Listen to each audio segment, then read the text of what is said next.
Welcome to the Gamers Inn. Come on in, pull up a chair next to the fire. It looks like you've had a long journey. I'm your host, Jocelyn, and joining me, as always, is my co-host, Ryan. Hello, Ryan. Hello. I'm glad we were able to tear ourselves from Middle Earth to come here and talk about this, even though we're a day late. But it was planned this time. Yes, we did this on purpose because I was really, really excited about Shadow of War in general. I didn't get too far into Shadow of Mordor.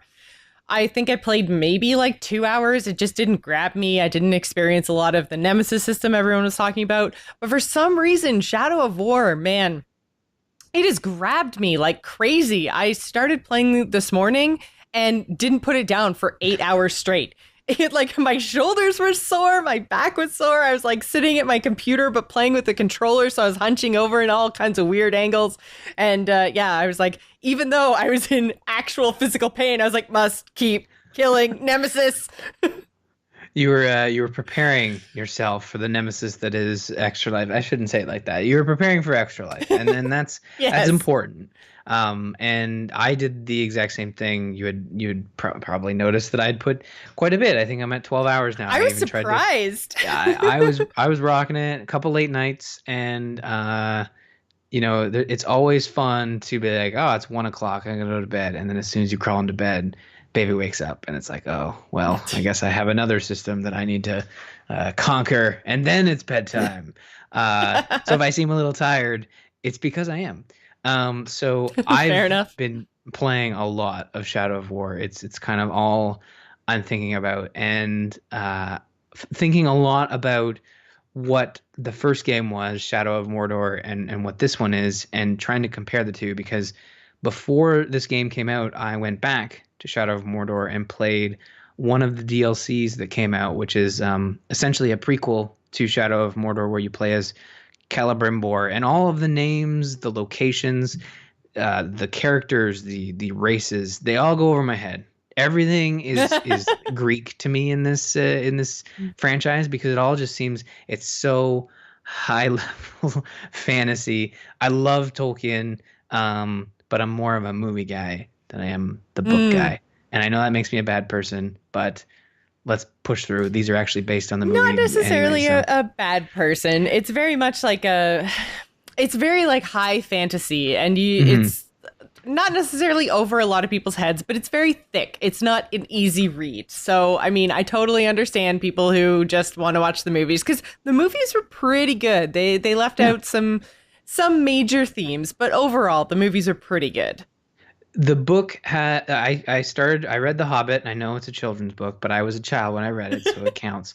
So I read The Hobbit, really loved it, and it's like, oh, let's check out Lord of the Rings. This maybe was like elementary school, and there's a whole chapter about what a forest looks like, and it's like, nope, I'll wait for the movies. And good times. But in Shadow of Mordor, you play as Celebrimbor in this prequel DLC. I think it's like the Bright Lord Chronicles, I don't know what it's called, and it's like a dumbed down version of the actual Mordor, Shadow of Mordor game, where you're running around and you're trying to conquer the Uruks, or whatever they're called, to take on Sauron. And that piece of DLC, played it start to finish, actually leads right into Shadow of Mordor proper.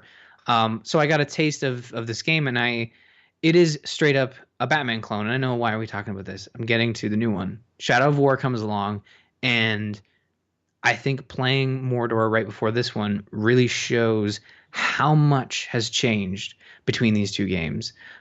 This one makes Shadow of Mordor look so simple in comparison to Shadow of War. And that's not necessarily a slight, because I feel like Shadow of War, at least at the beginning, super really confusing and complicated. A lot of stuff being thrown at you, and the combat, it doesn't work the exact same as it did in Mordor, or like in the Batman games, where it's all combat based. When you're combat multiplier, you get 5, and then you can use your takedown ability. You don't even have the takedown ability right at the beginning. You have to unlock it through the skill system, and that threw me for a bit of a loop. How did you feel about the beginning of the game? Like, did it throw you off, or did you just did it not phase you as much as it phased me? I feel like I was probably ready for a complicated game, if that makes sense. I was like, the systems didn't throw me off necessarily. I was just super excited to have something that I needed to get right down into and figure out. I don't know why, Yeah. because normally I don't like things to be all thrown at me at once and all super complicated. That's usually enough to throw me off of the game completely. But with this one, it was very much like I was enjoying it right off the bat. I thought it was really cool. I liked the combat. I liked the skill trees. Although I was warned about the whole skill tree thing, I guess Hmm. from I want to say Twitter or like an article I saw or something, a headline about like getting to a very specific place in your skill tree was like the very first thing they recommended you to do. And that was like in the very last skill in the Wraith tree, I think, is like automatically pick up loot. And they were like, just do that right from the Oh, beginning. that's not the end. Oh, really? Like I would thought I was like, oh yeah, go Well, straight because for the it just takedowns. well, no, because it goes straight for the picking up the loot thing. Because man, that would be so freaking annoying. I unlocked it within the first, I want to say hour and a half. Like I had to Hmm. pick up, like manually pick up maybe 4 pieces of loot, and that was enough. It is a little frustrating to have to break combat and be like, ooh, gem, because I'm finding often in my encounters, it's very rare that I take out all the are they orcs? Can I call them orcs, or is that derogative in this, they're called urks, are they not? What are they called? Yes, they're called Uruks, which are types of orcs, and that like there are many different types of orcs, but they are all orcs. They're Oh, so the just like pyramid Uruks goes are like, like a subtype. It's like orc, and then underneath is like all the different kinds. So you're fine saying they're orcs. okay, I apologize. Orcs. So I'm always being bombarded with orcs. So yeah, you're right. Like having to click to collect the loot and interrupt it is a little frustrating. But that's the biggest. That's the thing here is like with the skill tree. I don't remember there being this advanced a skill tree. So each, and again, I'm not complaining. I think it's awesome that they've revamped a lot of these systems, specifically, the skill tree and giving you the freedom. But I will advise folks that when you spend a skill point in the sub, so you have your skills, and then each skill has a couple of sub skills to kind of augment it. When you spend a skill point to earn one of those augmentations, that you lose that skill point because you're purchasing it, but you can't switch it whenever you want. So it takes a while, but you'll eventually unlock like 2 to 3 augmentations per skill, and you can only have one of those equipped at a time. So when you spend a skill point, which are given to you like hand over fist for everything, you will find that you'll be spending early on skill points into these augmentations, and then finding, oh, there's a better one that I can get right now, and then that skill point is now lost. Oh, I didn't know that. I had just Mm. been assuming that I had, if I had unlocked the first of the 3 augmentations and then unlocked the second of the 3, I just assumed I had them both then. Yeah, it's they don't explain it very well, and I learned it by being like, "Oh, I want to switch because I just unlocked this augmentation." And you'd think that's how it would work. And maybe because Yeah. there's no cap on skill points or level, you can just kind of go willy-nilly, but I guess the downside to playing conservative is that if you only wait until you get the augmentation you're going to use throughout the rest of the game, you might be sitting there with a skill that hasn't been augmented for a good chunk and then finding you're at a disadvantage. Not that the game is overly complex or hard to conquer these orcs. It's not easy, but I've been finding that it's very rare that I'm taken out. But I'm only in the beginning of Act Two. Maybe it gets a little more complex as we go forward. But I'm playing pretty carefully as I go through. Doing as much stealth as I can, and running when I know I'm outmatched and stuff. But I know Yeah. when you So, die, that's when the game kind of kicks into high gear with the Nemesis system.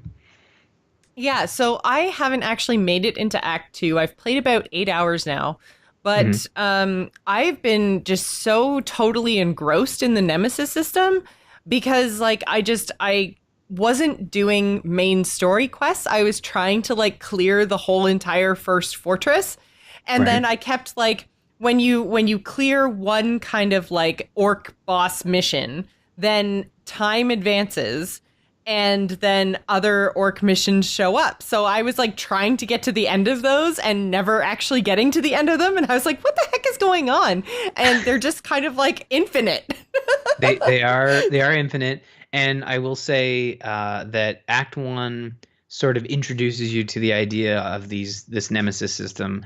Act Two takes it and says, okay, remember everything you learned in Act One. Now you have to do it for realsies. Where in Act One, so the basic story is confusing as all heck. I mean, I kind of get what's going on, but I don't understand why Sauron just keeps being able to kick these guys' butt, because at the end of the first game, I thought everything was going quite well. And then the beginning of the second game, they create a new ring, which honestly, we all know that you don't take out the bad guy by creating another thing that made the bad guy powerful. That's like, Yep. don't do that 101. And so they make the new ring, and they're like, oh, it's really good because it's not tied to Sauron. And then it gets stolen by the sexy spider, Shalhoub, or whatever her name is. Shelob, Ryan. Oh, it's not Shalhoub? No. Okay. So it's not Shalhoub, but I'm going to... No. Okay, Shelob? Yes. Okay, Shelob. Now, was Shelob in The Hobbit? Because I remember there's a giant... There's a giant spider in The Hobbit. Is it the same giant spider? No. Shelob is from Lord of the Rings, so it's the end of the second book going into the third book is when we come across Shelob. Is there a spider in the movies? Oh, no, yeah. Yes! It is in the movies. Okay. There's a giant spider in the... Oh, Ryan. Okay. I'm sorry. I was confusing The Hobbit. It's definitely the Lord of the Rings, because I never watched all the Hobbit movies because they were kind of bad. So yes, Shelob takes the ring and she's like, no, it's mine now. And you're all like, well, shit, that sucks. And then that's how the story starts. And then you start working with her. She's like, hey, I can show you stuff. And then Talion just completely goes all, googly eyes over these visions for some reason. And then he wants to save Ministerial or whatever it's called. I can't remember what it's called. Help me out here. I'm trying, but I can't even, Ryan. I can't even. They're all fantasy words. It's not ministerial. It's Minas or something. It's Minas Tirith. All right, I got it on the second try. But the one in the video game is not Minas Tirith. It's Minas Ithil, I think. Oh man. The first city that you go to. The one from the movies is Tirith, but the one from this one is Ithil or however you say it. Anyways. Okay. So that city is the first, and it's being overrun by orcs, and they're like, well, we have to save them because they're humans, and they're looking for the Planeteer thing. Palencia. They just keep saying they want the Planetia, over and over again. I'm like, what the hell is it? And then they show it to me. It's like, oh, it's the glowing orange orb that the Hobbit looks at in the movie, and he gets all scared, and then he gets yelled at by Gandalf. Yes. So if he just showed me what it was, seeing stones. But they don't show me what it is, because again, being someone who watched it now, if you've watched the movies and you never read the book, they do though. They don't. They're like in Act 1, they totally do. Yeah, they don't actually show it to you on screen, but they talk about it and they say like it's the seeing stones and blah blah blah blah. Show it to me is what I'm saying. They should have showed it to me. And then they show it to me, and I'm like, oh, that's why we care. I want to take over everybody because they say you can do things through it. Anyways, that's sort of the idea of Act 1 is you're trying to stop the invasion because you're trying to get the Planeteer and the Planetia, whatever it's called, and the Planeteer, and you're trying to get it for reasons to stop Sauron, which is fine. And then you get you have some issues there, and you get cast off, and that introduces you to even more changes, which is that there's a world map now, and there's different regions. The first two regions in the game are very similar to what you might have experienced in the first game, but as you get into Act 2, they introduce you to another area, which is a little bit different. But I think that's really awesome that there's more areas, and as you are continuing the game, the Nemesis system not only progresses and computes through the region you're in currently, but in the other regions at the same time. So they're always evolving, even when you're not there in the region to kind of be affecting it. It's always changing, which is kind of awesome. Yeah, I had a message pop up saying like some other orc had defeated my nemesis, and I was like, "All right, way to go, other orc dude." Yeah. Just screw that guy. Because yeah, and one of the other things that I found like super frustrating, but also kind of cool is like when I'm being totally swarmed and overwhelmed, when I would die to one of the like grunt orcs. Then I thought it was so cool how they kind of like gave him a personality and made him my nemesis, right? So I died to one of the orcs and then he got like upgraded to like a captain and he got a name. So like he already had a name, but then he was like the Tark Slayer or something like that, because that's apparently what I am. Yeah, And where's I the was like, Tark come that's so from? cool. And then Yeah. he's got voiceover and he's got, you know, a personality and all this kind of really cool stuff. And I'm like, you were just that one orc out of 5 at a campfire. Like, how did this happen? And it's super cool the way that that whole system works. Mhm. My only gripe with the whole like captain system in general right now is the number of times I get ambushed. And I don't know if this is happening to you as well, but that's been the reason I've died every time, is because I've been like, I've done my getting the information, my interrogation of the worms or whatever they're called. And then so after I get the information about all the captains, then I say, okay, I'm going to take on this captain. I go specifically to where he is. I find him using my wraithy vision. And then I, you know, plan out my attack very like Horizon Zero Dawn like, and get as many of the little grunt orcs down as I can before I engage the captain. I Mhm. engage the captain and like almost without fail, another captain ambushes me when I'm in the middle of my fight against like my planned engagement. And I'm like, what the? And then I The usually end up dying. Yeah, the best part about when these ambushes happen, and the best actually you say it's the worst part, but it's also the best part about this game is that in any other game, if you were just really good at countering and combating and running away and whatnot, you wouldn't die. Therefore, the system wouldn't work the way it's supposed to. Because when you die, everything changes and becomes new again. That's the whole point. Now you can advance time manually, but when the ambushes happen, and there's a lot of other things that will happen in the game, both for and against you as you're progressing. And I don't want to spoil those moments because I really feel like I don't know how far you've dived into this game, but I want you to experience some of the things that I've experienced so far that are just both cheering moments, you know, ah crap moments, like laugh out loud moments, all to do with this nemesis system and the characters I you're did going to interact have with. I did have a couple of good guys like jump in, which one of the good guys we had spoiled anyway because of originally he was supposed to be paid DLC, right? He's the Yeah. I can't remember his name, but he's like the somebody Orcbane or Orc Slayer or something like that, and he's the developer who unfortunately passed away from cancer. Hmm. And so he kind of jumps in to save you.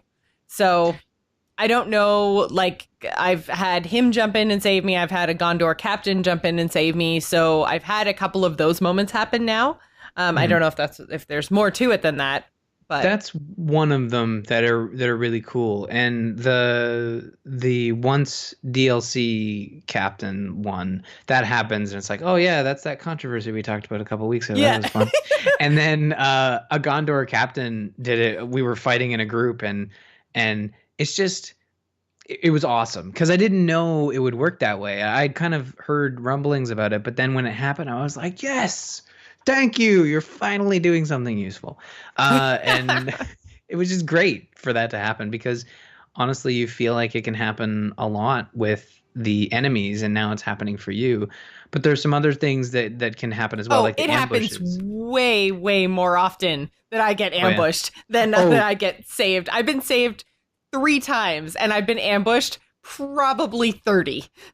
yeah, the ambushes are great because as you're fighting and there's a giant mosh around you, all of a sudden you hear "Hey!" and then the camera turns around. And it's like, oh great, who's this guy? Who's this nut? And he starts talking to you like he knows you, but clearly like, I don't know this guy. I don't know why he's talking to me like this. And you just kind of like awkwardly look the other way. It's like, oh, who's this guy? But there are other things where, as the Nemesis system continues, it's not really a spoiler that you can take over people and they become followers. And there's some stuff there that kind of builds on those moments of ambushing and saving and stuff, which is really cool. And there's a character, I'm not going to spoil it. There's a character that gets introduced in Act 2 as they introduce you to the next step in the Nemesis system.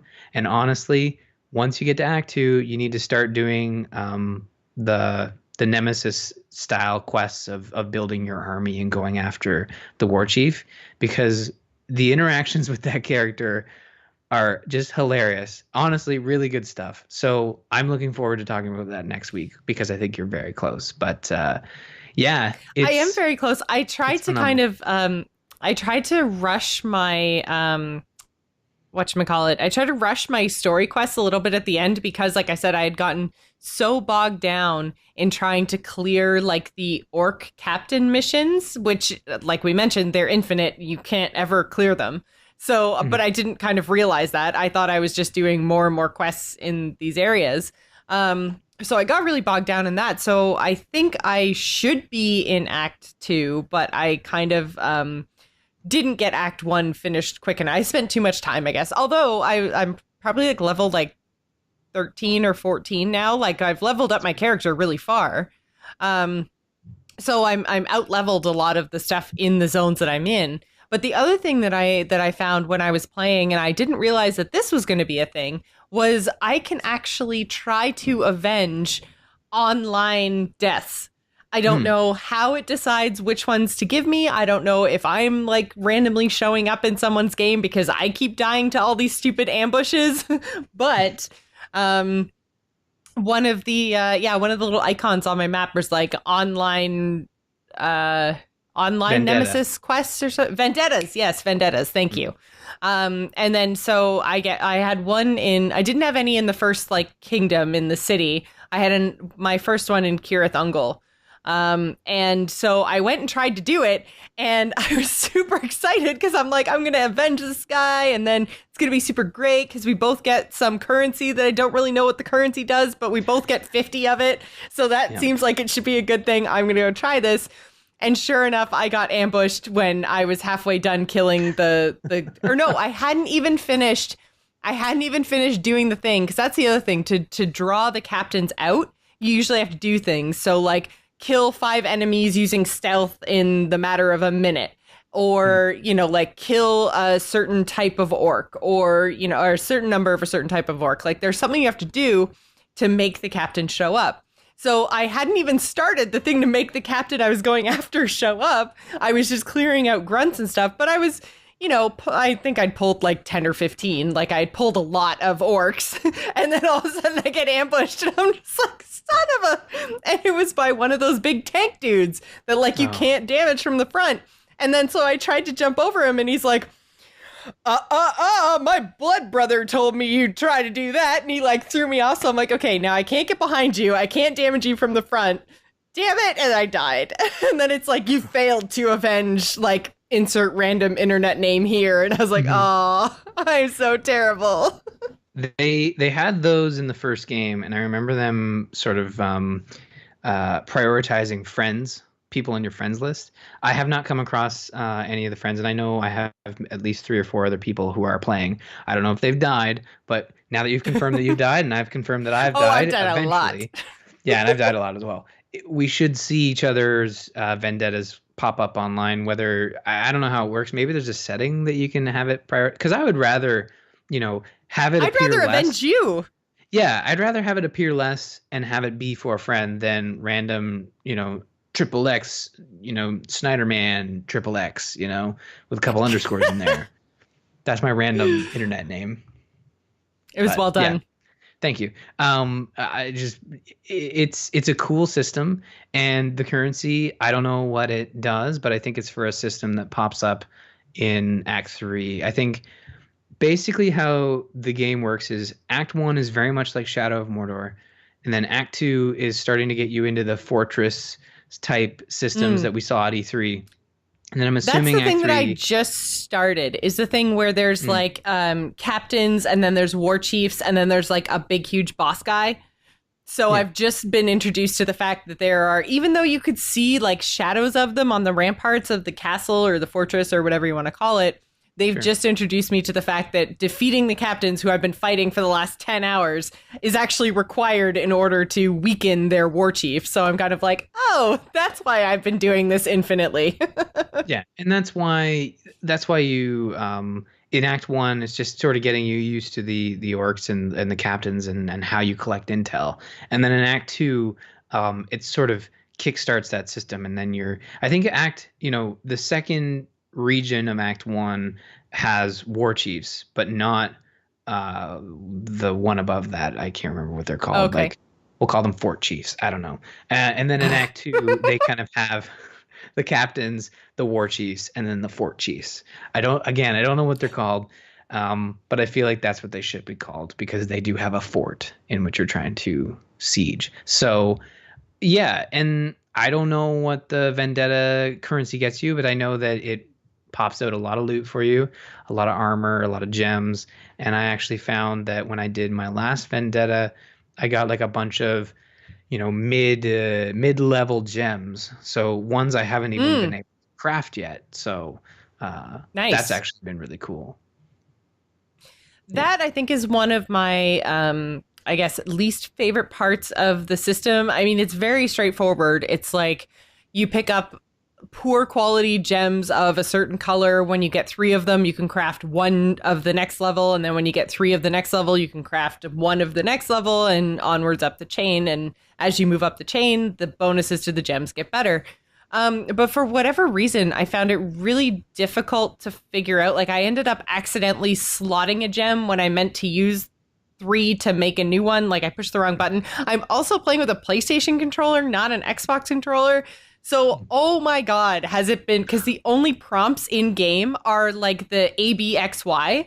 They don't actually notice that you're using a PlayStation controller. So it doesn't tell. So the whole X confusion has been ridiculous. It's like, I feel like I'm playing the game terribly because it's like I see the prompt telling me what the Xbox button is. I have to do the conversion in my head and then go, okay, they don't actually mean like PlayStation X. They mean Xbox X, which is like PlayStation, whatever, square, like Yeah, stupid that controllers. that'd be confusing.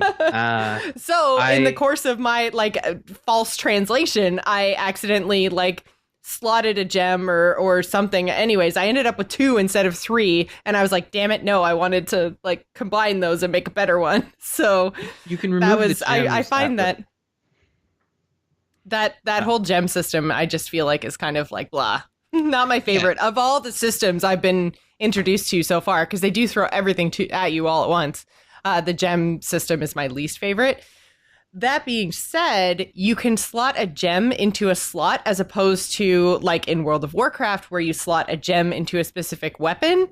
It's like I can say I want to use a life gem with my sword, and if I change my sword 5 times, that doesn't mean I have to have 5 different life gems. The gem just stays in the sword slot and that's it. So Yeah. I do like that kind of quality of life thing. Yeah, and you can remove the gems if you accidentally slot them. They're not stuck there because I've found I'll pick up Mm. two poor quality, and I have a poor quality already in one of my weapon slots. I can take that, I can remove the gem, upgrade it, and put it back in. And I've actually been doing that Oh, a I lot. didn't know you So could do that. yeah, it's super modular, and you're right. Like it's probably not the most it's well thought out, but it's not the most creative system. It's basically Diablo's gem system, except they don't punish you for slotting gems. You can actually remove them, and they're not weapon specific. So they're Mm. very forgiving, very generous, but not Maybe that's the super thing. complex. Yeah, maybe that's the thing. I'm just used to Blizzard's way of slotting gems, which is super punishing. It's like if Mhm. you slot a gem and then ever want to take it out, then you just destroy the gem while you're doing it. And I'm like, but what if I'm a jeweler? Shouldn't I be able to remove gems nicely? Nope, I put you it in just there. Don't I know how to take it out? Nope, super glue. You can't do it. It just Yeah. breaks when you Yep. try to take it out. But in this, you're a ring wraith, so it's all good. Yeah, and they introduce they have all the gear and the gems. Really, there's like you said, three different colors. And then those three different colors have three different bonuses based on what type of gear slot they're in. So if it's a weapon and it's a red gem, it does more damage. If it's your cape, you can take more damage. So it's interesting, but again, very basic. But which is nice to have at least one basic system in a game that has many complex systems. And I'm afraid to stop playing this game for fear that I will forget how to play it when I go back to it, and it'll just be a confusing mess. So I'm just going to I keep can on going. Yeah, I can definitely see that because I know at least the combat, especially with the skill tree and like you mentioned, the augmentations to your skills. The one nice thing is you can just unlock all the skills in a certain um, tree, I guess, because there's like a melee tree and a range tree and a, wraith tree and all these different trees. So you can kind of like unlock the 5 basic skills and then augment them. You don't have to like unlock and then augment and then unlock and then augment and like really slow your progress. So I found to actually get all my skills in combat, it's been fairly quick. But that being said, I am quickly unlocking a whole lot of skills that take combat from, like mash the X button or the square button or whatever button you're using to, all of a sudden I have to do like, A plus B and then B plus Y and then Y plus X. And, I'm doing all these super duper cool moves. But I can see it getting so complicated so fast. And you're right. If you walk away from it, then good luck remembering exactly what all your combos are. Yeah, but I don't see that happening for me. I think I'll probably play this straight through until some of the Switch titles coming out later this month. But I've just the combat's been really fun. It's super satisfying, and the story in comparison to the first game actually feels like they are telling a pretty solid story here, and it's not just about the Nemesis system. I think the Nemesis system carried the first game, and this one they are not only revamping and improving on the Nemesis system, but they're giving you a story that I would think any Tolkien fan would care about and be happy to see, because they're introducing characters that feel like they could just be plopped right into the book series. If not, they're already there. This is very faithful from what I understand. I love that What? Ryan's like, they could already be there. I don't know. They'd make don't know. good book characters if they aren't.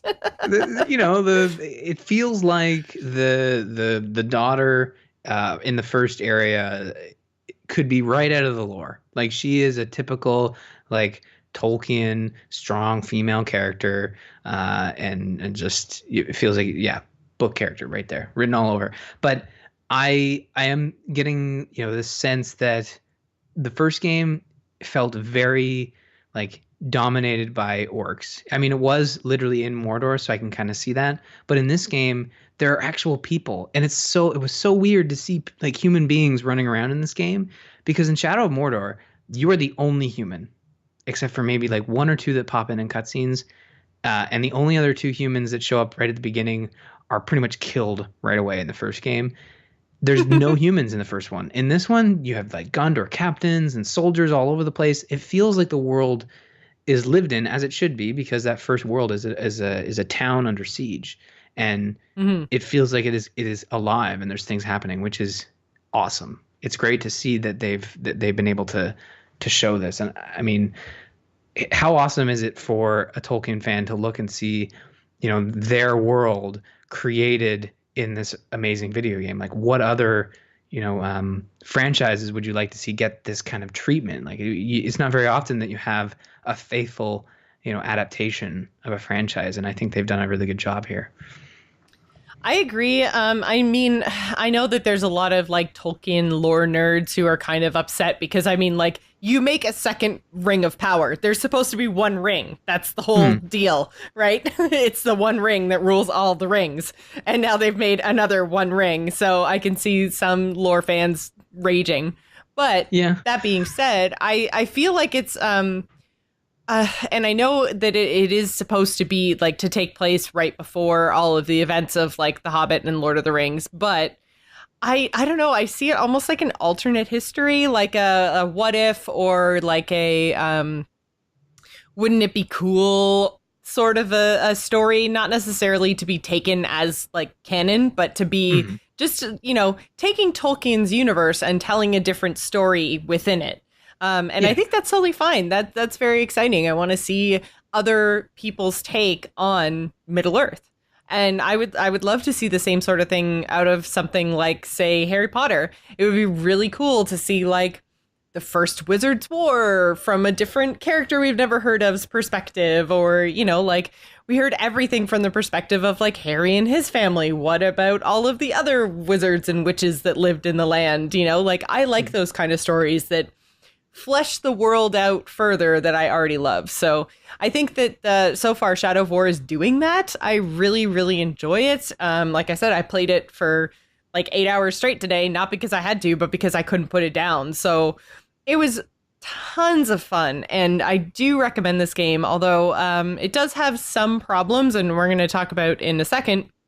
Dude, loot boxes. Mm. Loot boxes. So before we get too far into that conversation, I do want to mention that we have a patron ad this week from Simon, who says Weekly News Desk is a podcast all about the geek news this week. You can join your two knucklehead hosts, Andrew and Simon, as they keep you informed on movies, TV, video games, and books. You can find them on iTunes or at weeklynews.com. And if you would like to support The Gamers Inn, the best way to do that is to be just like Simon and go to patreon.com/thegamersin. You can also join our Discord over at bit.ly/TGI Discord to chat with other TGI fans. So our topic of the week this week is loot boxes. And this kind of came up before we were talking about the whole idea of putting loot boxes in a game that you're already paying money for. But it came up again this week. And there have been all kinds of conversations. I was involved in like 4 different conversations today on Twitter. So I figured this just seems to be the thing that everyone wants to talk about.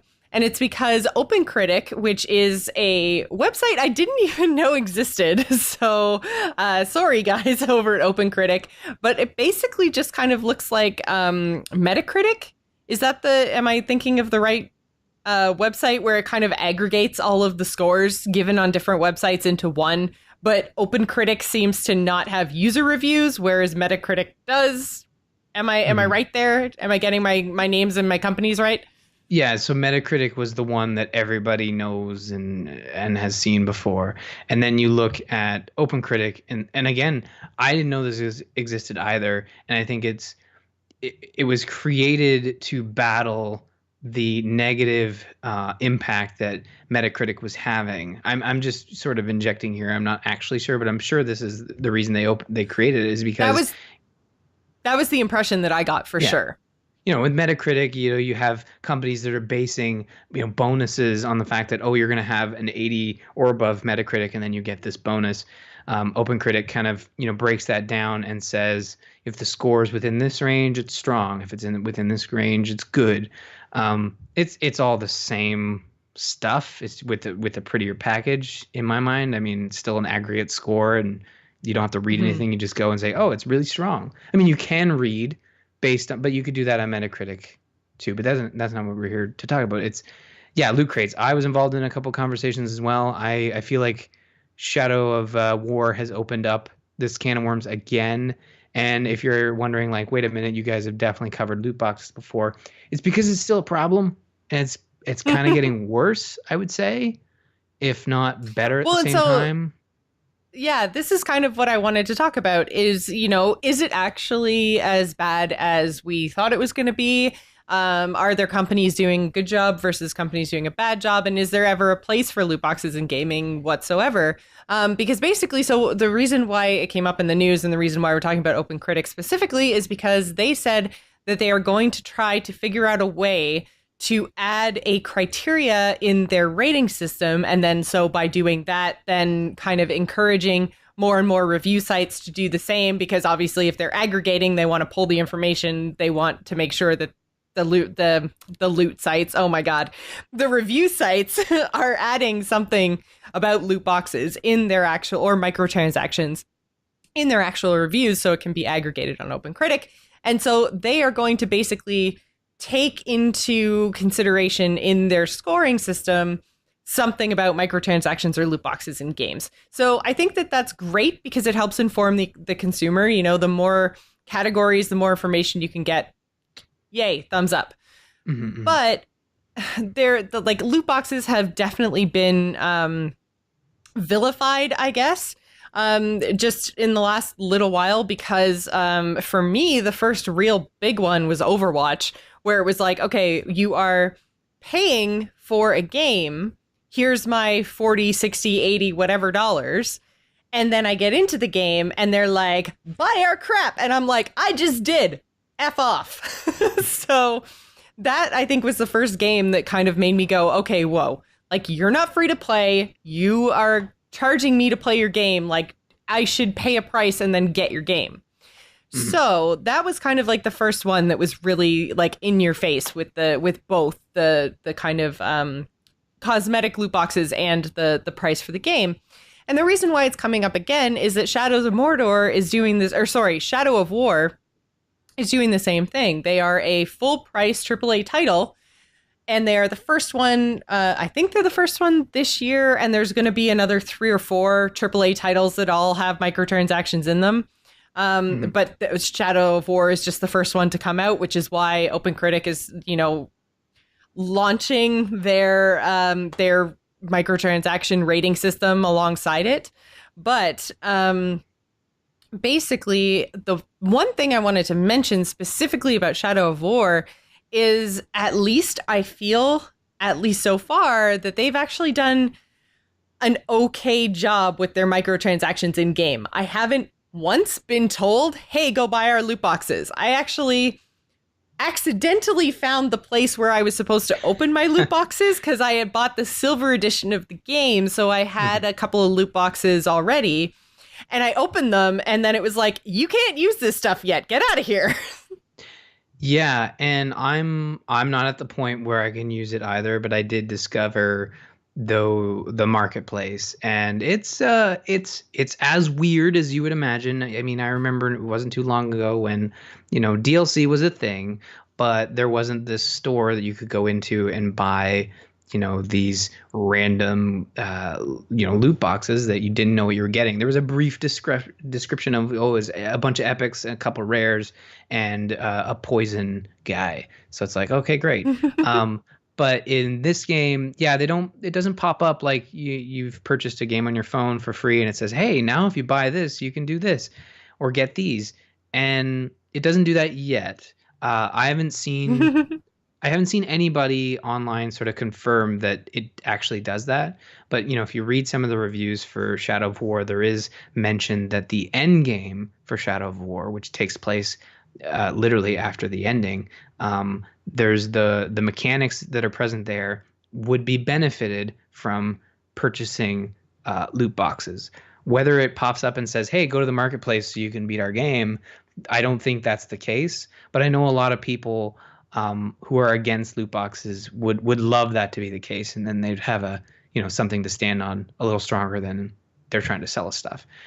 And so I think the thing is, everything that you can buy in a loot box, you can eventually unlock in the game just by playing the game. But I believe it's Battlefront 2, so the new Star Wars game that's coming out soon.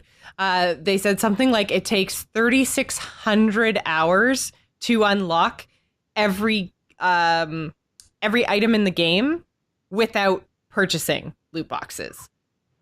That's a lot of time. 3,600 hours? That's insane. Yeah, and here's the thing with loot boxes. There was a conversation on Twitter with John Jagger. I don't know if he had actually saw what we were talking about and then created. His opinion was actually really good in that the loot boxes as a reward can be a really cool thing. But it only works as a solid reward when you don't feel like you're being cheated, So for example, in Heroes of the Storm, those You're loot totally boxes, jumping to my end of my conversation. I sorry, but I'm just That's yeah. okay. It's fine here. But with Star Wars Battlefront 2, you're looking at the. I played the beta. Where we didn't talk about it because Shadow of War is such a big deal. But I did play the beta. Mhm. There are loot crates in there. They do give you daily loot crates. You do earn credits that you can use to purchase all the loot crates, as opposed to in Shadow of War, which is a paid game, you have to actually buy currency in order to buy some of the more popular and useful, some would say, loot boxes. But in Battlefront 2, from what I was able to tell in the beta, the credits you earn in matches can be used to buy loot boxes. Therefore, there is a direct correlation between playing the game, getting rewards, using those rewards to earn power ups. Now, the problem with those power ups is that those all impact gameplay. They're all meant to augment your character class to make him or her, more useful in combat, less reload time, stuff like that. So it directly affects gameplay. And when you say it takes Mm. 3,600 hours to get all of those functions, especially with a game like Star Wars where you want to play as characters that you love, it is by nature going to be like, man, I really want that Han Solo star card because I love Han Solo. I guess I better just buy a bunch of loot boxes because I don't want to spend 300 hours playing the game, get burnt out, finally get Han Solo and be like, well, screw this noise. I've already played it for 300 hours. I don't want to play as Han Solo anymore. Um, there are those problems. Whereas if you just said, like, look, if you really want Han Solo, buy the Han Solo pack. $5.99. You have all the Han Solo stuff. You're good to go. But then that gets back into the whole pay to win, and you are literally buying like a character when really you should just be able to earn that character or even get that character through gameplay. I don't know if you saw there So was an then, article about Battlefront uh, 2. no, I didn't. I haven't seen very much at all about Battlefront 2. So, but that does, like, you kind of touched on my point, I think, about just the idea of content versus cosmetic, where Mhm. I think there's a distinction that needs to be made, because I think loot boxes have a place when they're just for fun. And I Mhm. would say that they're just for fun when they have, like a pink shirt for Han Solo, because you think it would be cool if you could run around as Han Solo wearing a pink shirt. And Yeah. then, you roll another loot box and then you get a green shirt. Yay. When it's strictly cosmetic, I feel like, it feels more like a bonus. Whereas if it is content where it impacts your gameplay, whether it is, like story DLC or like loot boxes, like you're saying, like in, it sounds like Star Wars and definitely in Shadow of War, where the loot box content is directly affecting your ability to play the game, that's where I think bad loot boxes, good DLC. Like, I want my content to be purchasable. Like, because basically we're making the assumption that AAA titles cost more now. They're unable to, keep all the people employed that they need to keep employed, because they're, a lot of people only want to pay, $60 for their games. That's kind of the cap on the price of a game that's going to make it, have mass appeal. But then you have some people who are just going to totally love the game and want to give you more money for it, and you're giving them an avenue to do that. And those whales are funding the rest of your continued development, right? So, assuming that we live in a place where the economics of gaming, that's the way it works, they need to charge more than $60 per copy, but they can't. So, this is their solution. I want content, whether it's loot boxes or, well, actually, I don't want content in loot boxes at all. I want it to be like paid DLC, where I can say, okay, I want this piece, I want this outfit, I want this, if it's going to Mhm. impact my gameplay. I want to be able to direct my gameplay with my money. When you put content into loot boxes, that's when I start to have a problem, because then I'm like, I don't want to roll 800 loot boxes and pay for 800 loot boxes to get the one orc that I need to take down this fortress. Yeah, and that's where it becomes a hard conversation because there's 5 years ago when you look at Mass Effect 3, those loot boxes, probably my first interaction with loot boxes in gameplay, where you you couldn't buy the characters you wanted to play as, you had to earn them through loot boxes, and that was so wild to me that I couldn't just unlock this character for multiplayer. And Yeah. we ended up enjoying it just because we played it a lot, and you eventually unlocked a cool new character that you weren't actually, really hoping for, but you got to try someone new, and that was fun. Um, and being a new mode, there was no real emotional attachment to what these characters did. It just, it was fun to play as a different character every now and then. You were I still also shooting felt things in like the face. yeah, and I also felt like I unlocked characters or loot boxes in Mass Effect 3 quite quickly with the Hmm. in-game currency. And regardless of who I unlocked, it was a balanced enough system that I never felt like, oh, they unlocked the Asari Vanguard. They are totally OP, like I can never keep up with them in terms of score or anything else. Plus, that's the other thing. You weren't playing in any sort of a PvP environment. You were all on the Yeah. same team. So even if someone was super duper powerful, it was usually because they were good at their character, and it was never usually imbalance in the game that caused the Yeah. problem. Like one wasn't necessarily stronger than the other. Yeah, it was a cooperative mode, so it worked. It was Yeah, paired really well, and you never felt like you had to pay for loot boxes because, like you said, you were earning them very right. quickly. But that brings my point now. Fast forward, you look at loot boxes across all these AAA games, and it's been around for, I'd say, probably the last year. It's starting to get really bad. A lot of actually, all the Warner Brothers games after Arkham Knight, all the major ones, pretty much do it. Injustice 2 has loot boxes, not quite as pronounced as Shadow of War. Like Shadow of War is literally like, here's our Friday deal. Make sure to check it out. Like it's that bad. If you and you Yeah. see it, it's you don't have to go into the market to see it. It doesn't pop in your face. It's like ticker on the bottom of the pause menu, and it kind of rolls through it. And if you pay attention long enough, you will see a majority of them Oh, are for okay. the I was season like, pass. I have never even seen that. I don't even know what you're talking about, but I It's guess I never paused my very game. well, you need to stand up. It's important. Rule number 4 about Extra Life. Uh, yeah, it's it's very small and not as pronounced, but it is there, and I know a lot of people have a problem with that. Me, doesn't really bother me, but it's a straight up loot box marketplace, and they're not trying to hide it. But that's my point, is that right now with loot boxes, they just they're all over the place in the way that they impact that specific game. You have everything from Overwatch's cosmetics only to heroes, everything, and then Shadow of War, which is a specific mode that you're impacting. And until I get to that mode and try to play it without buying loot boxes, it'll be really interesting to see how that goes. But I'm right now in Act 2, and I've got tons of this Mithran or whatever it's called that you can use Hmm. to purchase uh, the silver loot boxes. I don't think I'll ever buy gold to put into the system.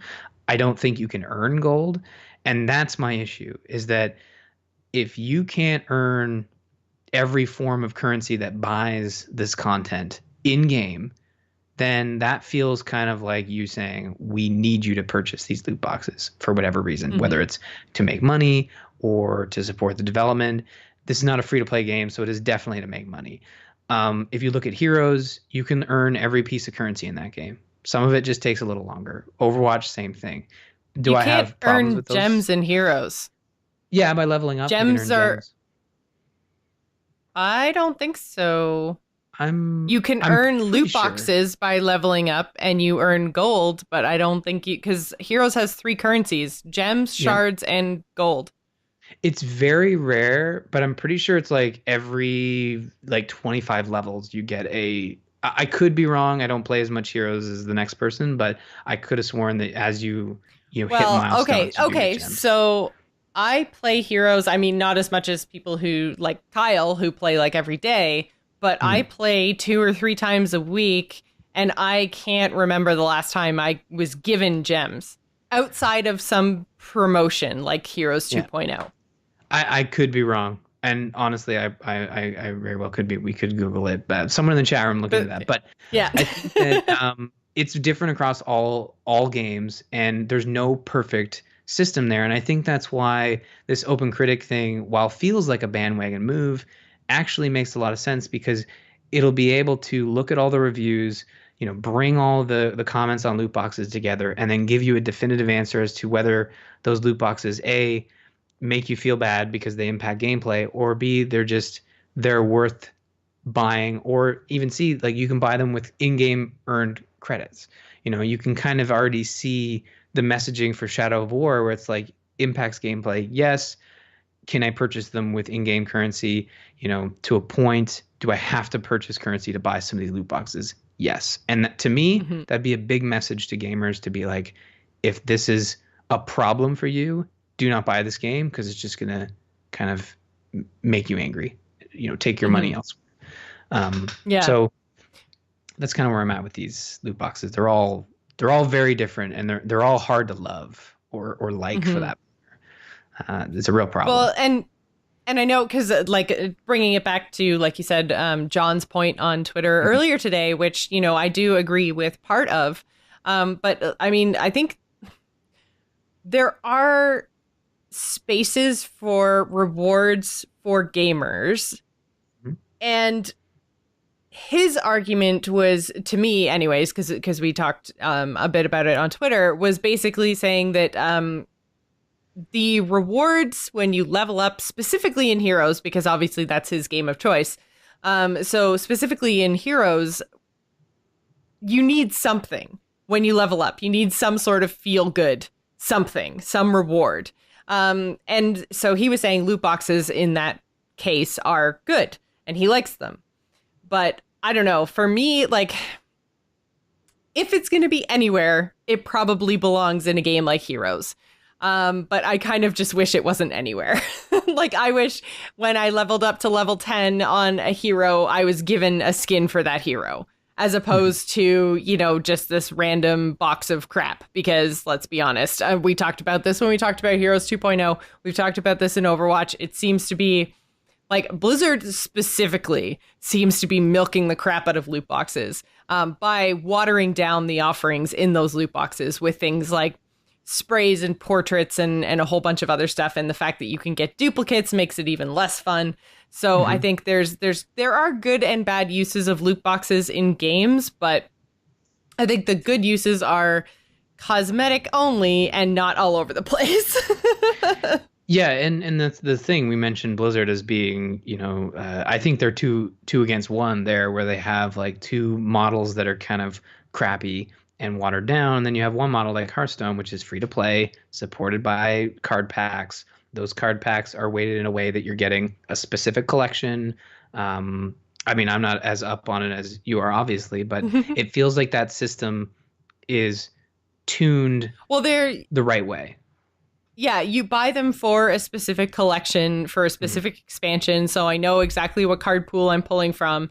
There is no duplicate legendary protection now. So if you have a legendary in your collection now, you are guaranteed not to open it unless you have every single legendary. So I think Yeah. it like they're making some good steps.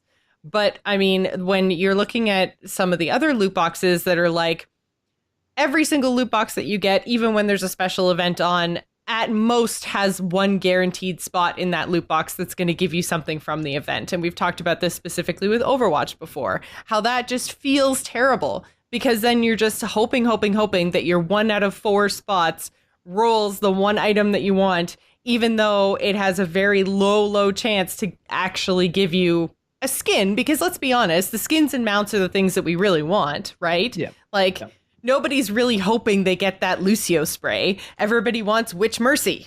Yeah. It's a real problem, and I think Heroes has some problems, but there are those solutions where yeah, you can't shard things, but you can use shards to purchase things you really want that you can't get out of a loot box, and that is a perfectly viable way to craft items in that game, and but it's still not satisfying. Like if you look at Overwatch, the reason I haven't purchased loot boxes in Heroes with real money is because in Overwatch a year ago for the first event they had, the first limited run, you were only going to be able to get these items within this date range. I bought $80 worth of loot boxes because I felt like, oh well, I love this game and I want to put money into it and let's do this. And then I didn't get all the stuff I wanted, which felt really bad. For And 80 then the event, bucks? Yeah, I remember having yeah, this conversation. yeah. And it 80 freaking really, dollars. and I hate gambling. I hate it not because I'm against it. I hate it because it's just not fun for me personally. And what I did with that $80 felt like gambling. I put it in the machine. I opened all the loot boxes. It was fun for a little bit. Then I realized I didn't get anything. I didn't get everything I wanted. I got some stuff, but I didn't get everything I wanted, and that felt really bad. And I have yet to purchase another loot box in pretty much any game since then, Hmm. with real money. And that's why I won't touch the heroes loot boxes, because I know if there's something specific I'm going for, I probably won't get it, because it's just how, The gambling pool of works. items Like, in Heroes is huge. Yeah. exactly. And the good thing about Well, the heroes is pool that, the pool in a lot of them are they're all just huge, right? Like that mhm, comes with the watering down of the content. So, yeah, yeah, I and completely agree with that's, you. A lot of the times it just feels bad to yeah, sink your real money into it. So, yeah, no, it, I'm it, I'm it totally sucks. on board with you there. And that's kind of where I think we can wrap up this whole loot box conversation is Mhm. if there is a specific way that loot boxes are implemented, or if there is a specific game or a specific company that you want to send a message to, and that message is, I don't like loot boxes, then don't spend your money. Like, again, and I know we've said this over and over and over again over the past 290 episodes, but if you don't like something, don't give the developer your money. Yeah. Vote with And your dollars. exactly. And you can, I think some people might argue that I think loot boxes is one of those issues. Gamers are very passionate, and there are some people who are more passionate than others, and there are some people who take that passion and then do some terrible things with it, specifically on Reddit. But with loot boxes, it's one of those issues that gets people going. And I really feel like we can approach this in a smart way, like you said, not buying. Like, you can still play Shadow of War and send a message to Warner Brothers saying you don't like loot boxes. You just don't Yep. buy any real world currency. You just use the in-game currency, and when it stops being fun, you just stop purchasing loot boxes with the in-game currency. And they have said Well, time and and time I, again, this is tuned for you to play without buying money, you know? mhm. So take that at face value, check it out, and so far it's been good. But yeah, vote with your dollars.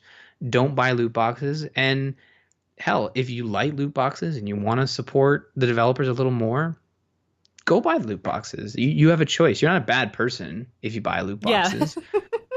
You just you have a little bit of disposable income. You buy one game every couple of months, and you're like, well, instead of spending $120 on two games, I'll spend $120 on this one game, which is Hmm.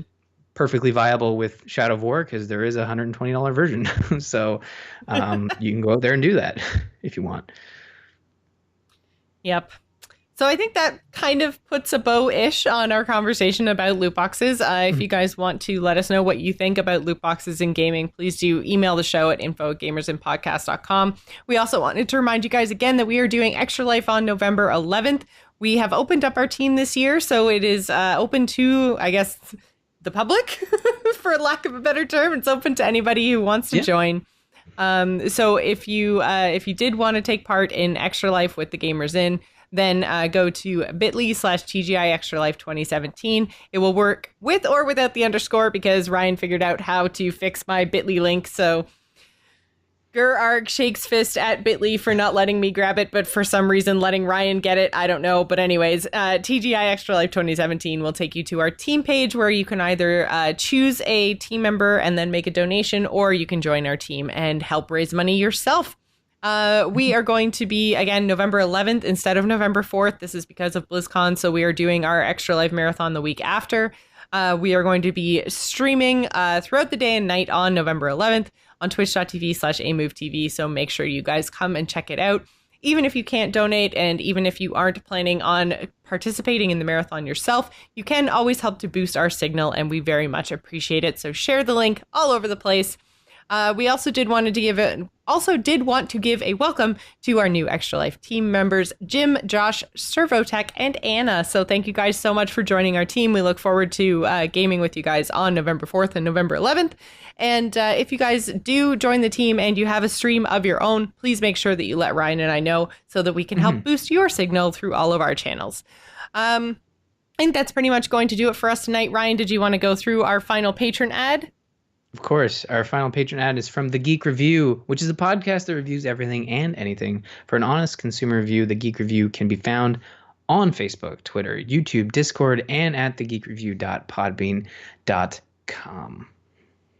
And if you'd like to visit us on the web, you can go to gamersinpodcast.com. You can also find us on AMove TV along with other fabulous podcasts, including The Angry Nerd, Into the Nexus, The Angry Chicken, For Azeroth, Embrace the Spoilers, and Heroes Forge. You can follow us on Twitter. You can find me, Jocelyn, at Joss Plays. Ryan is at R. Murphy. And don't forget to follow the show at The Gamers Inn. The video versions of all our episodes can be found on youtube.com/amovetv. And again, if you'd like to email the show and give us your thought on loot boxes or potentially your thoughts on Shadow of War as a whole, please do so at info@gamersinpodcast.com. Thanks for staying at The Gamers Inn. Remember, tune in next week. Bye, guys.